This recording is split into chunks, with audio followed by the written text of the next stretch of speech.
Hi everyone, thanks for joining me again today. Today we're going to go over a few of my simple tips that I have for doing a glamorous wave in the hair with a very little effort on your part on the styling and at the end. So what we did is we started by prepping the hair. So if you saw my previous video outside the box, we use a plethora of products on this mannequin head that we have here today. And Ellie's hair is still very touchable. You can put your fingers through it. It's very movable. It has a very slight texture feel to it, but very, very slight. If you missed that video, I please invite you to go watch that. So what we really need for this next portion of the wave is these 4 products here. And you may or may not use them all, but these are the ones I recommend to have on your station when doing this process. But let's get started. First thing we're going to do is alter our iron. Now this is completely optional. You don't have to do this. But the first thing I'm gonna do is make sure it's unplugged, okay? We don't want to work, I don't want to work with any type of electric tool when I'm going to be using a screwdriver. Now, typically different ways to wave the hair are we use our iron as is and we wrap it around the outside. Completely fine. There's nothing wrong with that. Another way to do that as well is just open it. And again, wrap it around. Again, nothing wrong with that. But if I don't use this as a true wand, what I'm going to do is I'm just going to take out these little, this little stand right here that protects the countertop or your station top from the iron itself. And all I'm going to do is just pop one of those out and then the other one should pop right back out. So now that's off. There is a screw on either side holding this on. So we started by taking off the metal piece that is the stand for the iron to sit up off your countertop or your station. And then the next we're going to do is remove the screws that they went into on the sides there. There is a third screw that we don't want to remove, so just make sure we're only removing those 2 on the side. Then we're going to go ahead and slide that off, as you can see we did, and we're replacing the screws here so that we don't lose them. Now you have a curling wand and you didn't have to pay for another tool. So that's exciting. So the next steps with Ellie are we're going to prep our mannequin and we're going to start curling. So we're going to do our 2 sections on top from where her part is. This is where she's wearing her part. We basically do to just behind the ear, the mast side process. And then we have the back of the head as well. So you can start wherever you'd like. I'm going to start in the back here. Keep the hair out of her face so she doesn't touch it.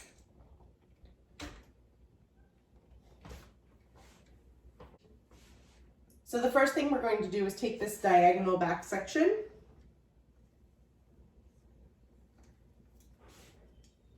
and I'm going to do this from her strong side. If she was simply wearing this as a wave, and that would be the end of her style, we want to keep in mind which side is the strong side, or which side does she part her hair to. Now she parts her hair on this side, so this would be her strong side, meaning this is going to have the most hair. So if I take this wave, I want it to kind of come back over her face. Otherwise, you're going to get kind of what I have going on with my natural curl today, and that it's all coming in on my face. And I have to be honest with you, it's kind of driving me nuts. So if I take these waves, I want them to kind of, again, go like away from her face. If the soft side comes a little forward, it comes a little forward, it's not in my face, it's not driving me nuts. We want to keep those things in mind, make sure we're balancing those out. So the diagonal back section will start on the heavy side, back towards the softer side. So then what we're going to do as far as our hair is we have our newly formed curly wands, and we're just going to wrap the hair. And it's okay if it's twisted, as a matter of fact, it's actually preferred. We're gonna roll that in, make sure that's set, and then we're gonna repeat the process on the back of the head.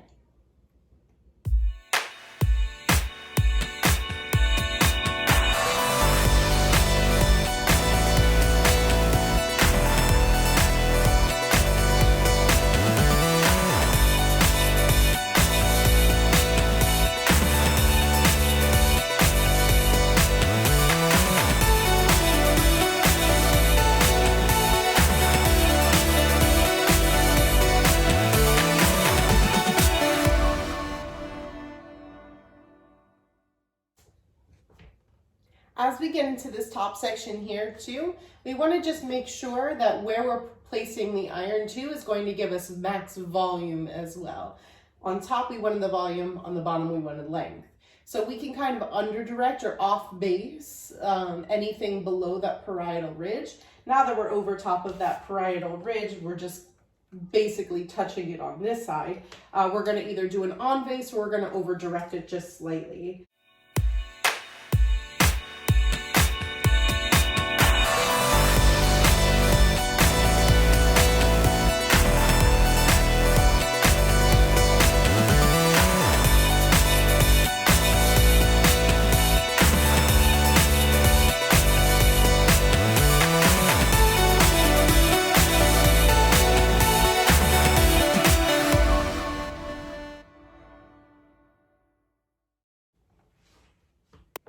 So as you can see what I'm saying here about the volume, she's really got to lift here at the scalp, whereas down here in the back, I kind of went a little underneath. I didn't go quite on scalp. So she has a little less down here. That's going to preserve her length. We know a lot of our clients love to preserve their length when they have longer hair. So we're doing that, but we still have the volume at the top. What we're going to do next is just go ahead and move on to the heavy side, following those same partings in the back, so that way when we comb it out, it all connects very easily. We are going to keep, again, this kind of angle going through to the next section. It's going to seem like it's pushing towards her face, but I can assure you once we comb it out, it won't sit in her eyes like that, okay?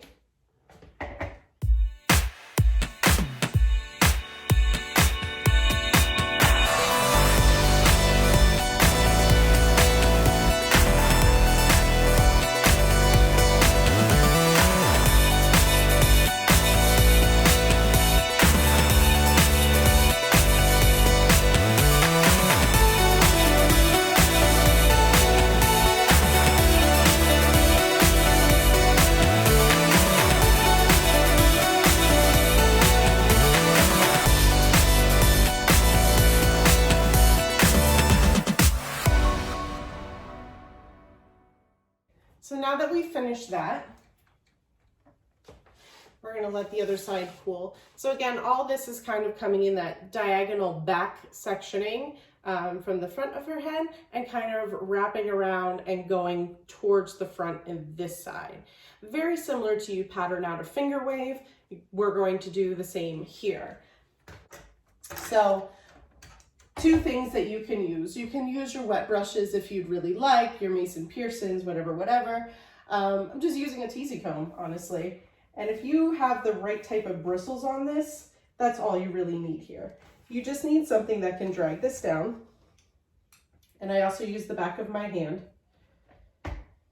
You don't have to make this super fancy. I see so many Instagram posts where they have to tease every section to put it in place. Yeah, that hair is not going to move. I completely agree. It is definitely going to be set in place. But honestly, as far as every day in the salon, it's not very practical for a lot of our clients. They don't want a giant helmet on their head. So when they do this, the whole thing moves like this. They want hair that's touchable, playable, and movable. So I found that the best way to do that, again, is just, now this has some boar bristle in it as well as some nylon. So the nylon's kind of getting down in there and dragging that out. And the boar bristle is kind of smoothing everything as we do that. And as you can see, it just puts that wave in there for us. And that's all we have to do. Now she has her glamorous wave. And as you can see on the short side, even though that angling was coming forward, it's not in her face, which is really nice. We kind of angle this and we'll spray it in place just where we need it.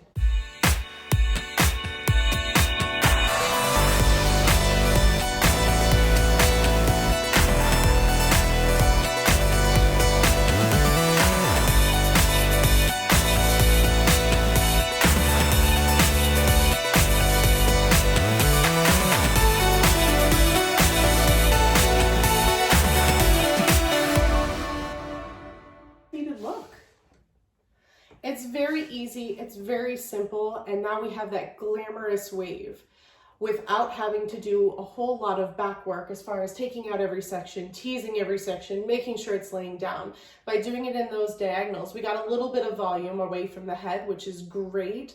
Doesn't sit too flat to the head, but at the same time, we kept those kind of billows in there without having to do a lot of work. So thank you for joining me today. I hope that you learned a new quick way to do waves in the salon without having to spend a lot of time. From here, we're going to take this same mannequin, we're going to go ahead and we are now going to put in an updo. If you'd love to see that video, please join us later in the week here. We will have that posted in the next day or two. I'm going to show you all the tricks that I know to how to make your up styles last. It's one thing when they look really good when they leave the salon and you're taking your pictures and you're posting them online, but then have you ever seen them at the wedding and it slowly starts to fall out and you see pins sticking out everywhere? We're going to avoid that by just using a few tricks, and I'm going to teach you all of my secrets. So please visit my page again so you can see that video as well. Thank you again for joining me. If you'd like to learn more about any of our products, there's two ways you can do that. You can go to prous.l'orealprofessionnel.com, or you can scan these little QR codes right on the back of the products. That'll take you straight to the website give you all the information you need for the products that you're going to use. So thanks again, everyone, and have an amazing day.